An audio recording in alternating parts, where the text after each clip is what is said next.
Hello friends, welcome back to my channel. ಎಲ್ಲರೂ ಹೇಗಿದ್ದೀರಾ? ಚೆನ್ನಾಗಿದ್ದೀರಾ ಅಂತ ಭಾವಿಸ್ತೀನಿ. ವಿಡಿಯೋನ ಸ್ಟಾರ್ಟ್ ಮಾಡೋಕ್ಕಿಂತ ಮುಂಚೆ ನೀವೇನಾದರೂ ನಮ್ಮ ಚಾನಲ್ಗೆ ಹೊಸಬರಾಗಿದ್ದರೆ ನಮ್ಮ ಚಾನಲನ್ನು ಸಬ್ಸ್ಕ್ರೈಬ್ ಮಾಡಿಕೊಳ್ಳಿ, ಜೊತೆಗೆ ಲೈಕ್, ಶೇರ್, ಕಮೆಂಟ್ ಮಾಡಿ. ನಾನಿಲ್ಲಿ ಮುಂಬರುವ ಜಾಬ್ ಅಪ್ಡೇಟ್ಸ್ ಬಗ್ಗೆ ತಿಳಿಸುತ್ತೇನೆ.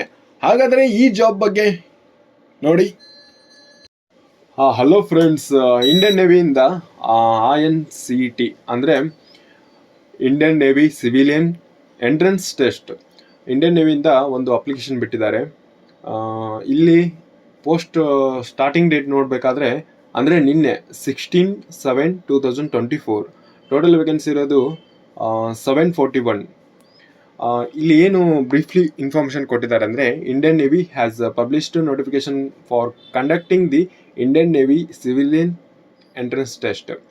ಈ ಎಂಟ್ರೆನ್ಸ್ ಟೆಸ್ಟ್ ಬರಲಿಕ್ಕೆ ಇಲ್ಲಿ ಚಾರ್ಜ್ಮನ್ ಹಾಗೂ ಸೈಂಟಿಫಿಕ್ ಅಸಿಸ್ಟೆಂಟ್ ಹಾಗೂ ಟ್ರೇಡ್ಸ್ಮೇಟ್ ಅವ್ರನ್ನ ವೇಕೆನ್ಸಿ ಮಾಡಲಾಗಿದೆ. ಯಾರಿಗೆ ಆಸಕ್ತಿ ಇದೆ ಅವರು ಅಪ್ಲಿಕೇಶನ್ ಹಾಕ್ಬೋದು ಎಂಬ ಒಂದು ಇನ್ಫಾರ್ಮೇಷನ್ ಕೊಟ್ಟಿದ್ದಾರೆ.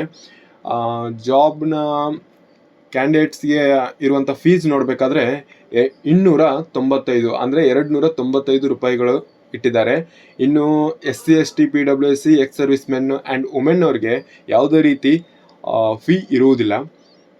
ಈ ಪೇಮೆಂಟ್ ಮೋಡ್ ನೋಡಬೇಕಾದ್ರೆ ಪೇಟಿಎಮ್, UPI, ಫೋನ್ಪೇ ಆ ಥರ ಎಲ್ಲ ನಡೀತವೆ. ಇಂಪಾರ್ಟೆಂಟ್ ಡೇಟ್ಸ್ ನೋಡಬೇಕಾದ್ರೆ ಸ್ಟಾರ್ಟಿಂಗ್ ಡೇಟ್ಸ್ ಅಪ್ಲೈ ಮಾಡೋಕ್ಕೆ ಸ್ಟಾರ್ಟ್ ಆಗೋದು ಡೇಟ್ಸು 20 ಸ್ಟಾರ್ಟ್ ಆಗುತ್ತೆ. 27/2024 ಸ್ಟಾರ್ಟ್ ಆಗಿ ಲಾಸ್ಟ್ ಎಂಡ್ ಡೇಟ್ ಅಪ್ಲೈ ಮಾಡೋದು ಅಥವಾ ಪೇಮೆಂಟ್ ಮೋಡು ಆಫ್ ಆಗೋದು 2/8/2024 ಎಂಡ್ ಆಗುತ್ತೆ ಅದು. ಇನ್ನು ವೇಕೆನ್ಸಿ ಡೀಟೇಲ್ಸ್ ನೋಡಬೇಕಾದ್ರೆ post name, age limit, qualification ಇಲ್ಲಿ ನಾವು ನೋಡ್ಬೋದು. ಇದು ಗ್ರೂಪ್ ಬಿ ಅವರದ ಆದಂಥ ಒಂದು ಪೋಸ್ಟ್ ನೇಮ್ಗಳು ಆಗಿರ್ತವೆ. ಚಾರ್ಜ್ಮನ್ 1 ಪೋಸ್ಟ್ ಇದೆ. ಇದಕ್ಕೆ ಡಿಪ್ಲೊಮಾ ಕೆಮಿಕಲ್ ಇಂಜಿನಿಯರಿಂಗ್ ಆಗಿರಬೇಕು. Degree of science with physics, chemistry, mathematics ಒಂದಿದೆ. ಆಮೇಲೆ ಚಾರ್ಜ್ಮನ್ ಫ್ಯಾಕ್ಟ್ರಿ, ಇದು ವರ್ಕ್ಶಾಪು, ಇದು ಫ್ಯಾಕ್ಟ್ರಿ. ವರ್ಕ್ಶಾಪಲ್ಲಿ 10 ಇದ್ದಾವೆ. ಇನ್ನು ಏಜ್ ನೋಡಬೇಕಾದ್ರೆ ಎರಡಕ್ಕೂ ಸೇರಿ 18 25 ಏಜ್ ಲಿಮಿಟ್ ಇದೆ.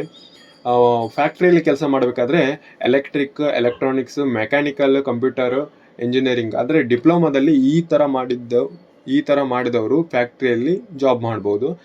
ಇನ್ನು ಮೆಕ್ಯಾನಿಕಲ್ಲಿ ನೋಡ್ಬೋದು, ಮೆಕ್ಯಾನಿಕಲ್ಲಿ 18 ಇದ್ದಾವೆ. ಇಲ್ಲಿ 30 ಇಯರ್ಸ್ವರೆಗೂ ಏಜ್ ಇರುತ್ತೆ.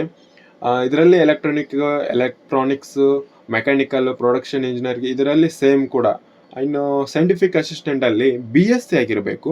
ಫಿಸಿಕ್ಸ್, ಕೆಮಿಸ್ಟ್ರಿ, ಎಲೆಕ್ಟ್ರಾನಿಕ್ಸ್ ಆಗಿರುತ್ತದೆ. ಇನ್ನು 4 ಪೋಸ್ಟ್ ಇದ್ದಾವೆ. ಇನ್ನು ಹಾಗೆ ಗ್ರೂಪ್ ಸಿ ನೋಡೋದಾದರೆ ಕನ್ಸ್ಟ್ರಕ್ಷನ್ನಲ್ಲಿ 2 ಪೋಸ್ಟ್ ಇದ್ದಾವೆ. 18 25 ಏಜ್ವರೆಗೆ 10th ಕ್ಲಾಸ್ ಆಗಿರಬೇಕು ಆ್ಯಂಡ್ ಅದ್ರ ಜೊತೆಗೆ ITI ಆಗಿರಬೇಕು. ಇನ್ನು ಫೈರ್ಮ್ಯಾನು 444 18 27 ಏಜ್, 12th ಪಾಸ್ ಆಗಿರಬೇಕು. ಎಲೆಕ್ಟ್ರೋಮೆಟಿಕ್ ಬೇಸಿಕ್, ಫೈರ್ ಫೈಟಿಂಗ್ ಕೋರ್ಸ್ ಎಲ್ಲ ಆಗಿರಬೇಕು. ಸೊ ಫೈರ್ ಇಂಜಿನ್ ಡ್ರೈವರ್ ನೋಡಬೇಕಾದ್ರೆ 58 ಇದ್ದಾವೆ. 58 ಪೋಸ್ಟು, 12th ಪಾಸ್ ಆಗಿರಬೇಕು. ಹೆವಿ ಮೋಟಾರ್ ವೆಹಿಕಲ್ ಲೈಸೆನ್ಸ್ ಇರಬೇಕು. ಇನ್ನು ಟ್ರೇಡ್ಸ್ಮೇಟ್ ನೋಡಬೇಕಾದ್ರೆ 161 ಇದ್ದಾವೆ. 10th ಪಾಸ್, ITI ಆಗಿರಬೇಕು. ಕಂಟ್ರೋಲರ್ ವರ್ಕರ್ 18 ಇದ್ದಾವೆ. ಕುಕ್ 9 ಇದ್ದಾವೆ. MTS 16 ಇದ್ದಾವೆ. ಈ 4ಕ್ಕೂ ಸೇರಿ 18 25 ಏಜ್ ಒಳಗಡೆ ಇರಬೇಕು. 10th ಪಾಸ್ ಕ್ಲಾಸ್ ಆಗಿರಬೇಕು. 10+ ITI ಇದ್ದರೆ MTS ಹಾಗೂ ಟ್ರೇಡ್ಸ್ಮೇಟ್ಗೆ ತಗೊಳ್ತಾರೆ. ಇನ್ನು ನಿಮಗೆ ಏನಾದರೂ ನೋಟಿಫಿಕೇಷನ್ ಬೇಕಂದರೆ, ಅಥವಾ ಇದ್ರ ಬಗ್ಗೆ ಹೆಚ್ಚಿನ ಮಾಹಿತಿ ಬೇಕಾದರೆ ನಮ್ಮನ್ನು ಸಬ್ಸ್ಕ್ರೈಬ್ ಮಾಡಿ. ಅದೇ ರೀತಿ ಕೆಳಗೆ ಕೊಟ್ಟಿರುವಂಥ ಒಂದು ನಂಬರ್ಗೆ ನೀವು ನನ್ನ ನೋಟಿಫಿಕೇಷನ್ ಇದ್ರ ಬಗ್ಗೆ ಹೆಚ್ಚು ಇನ್ಫಾರ್ಮೇಷನ್ ಬೇಕಂದರೆ ನನ್ನ ಕಾಂಟ್ಯಾಕ್ಟ್ ಮಾಡ್ಬೋದು. ನೋಟಿಫಿಕೇಷನ್ ಕೂಡ ಇದೇ ರೀತಿ ಇದೆ. ಇಂಡಿಯನ್ ನೇವಿಯಿಂದ ಬಂದಿರೋವಂಥ ನೋಟಿಫಿಕೇಷನ್ ಇದು ಈ ಥರ ಶೋ ಆಗುತ್ತೆ.